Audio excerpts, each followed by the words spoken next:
First of all, how many times have you heard the reference Lady Macbeth with this role? Quite a few, actually. I would love to try that. Like, that would be terrifying to dive into that challenge. Yeah. I think you could pull it off. It'd be fun.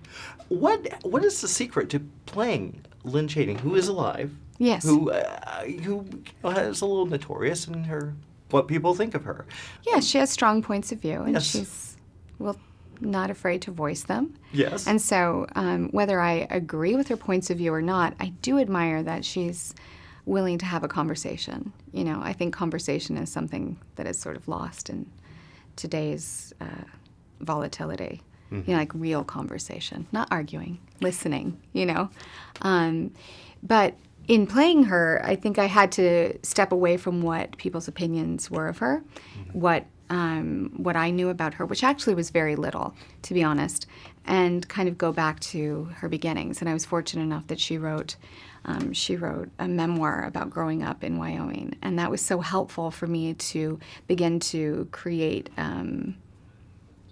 her backstory and come at her with a different point of view of like where she came from and what her influences were and all that. Yeah, I think playing a character like that must be kind of, I don't know, exciting in a way to experience a life that maybe you don't live, stepping outside yourself. Oh, absolutely. And it was interesting. The more that I got to know her and the more I was listening to her voice reminded me of my grandmother's because it's a similar region. My grandmother was from Utah. Oh. And there's this specific accent. And I was like, oh, I recognize this voice.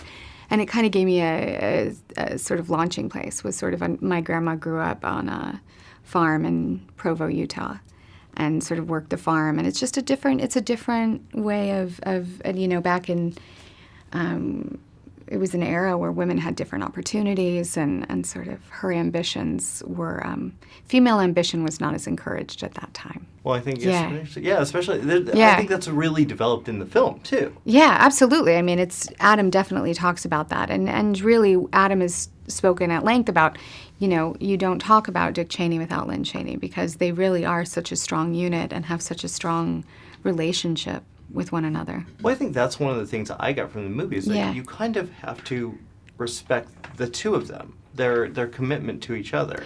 I mean, I respected that in working with Christian. That was something that was important to develop and to, I think working with him now for the third time, it was helpful because I have this I just trust him so much, and I'll follow him anywhere he goes inside a scene, and he allows me the freedom as well to try new things, and so it's really great dancing with him in that way. Well, and the chemistry you two have is unmatchable. I'm so fortunate.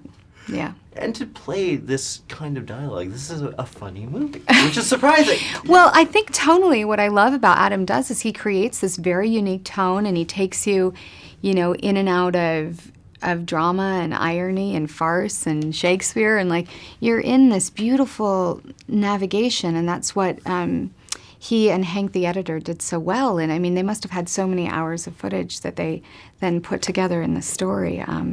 But navigating that tone is so thrilling as an actor to sort of make it as real as possible inside of, you know, made up Shakespeare in a bedroom. Yeah.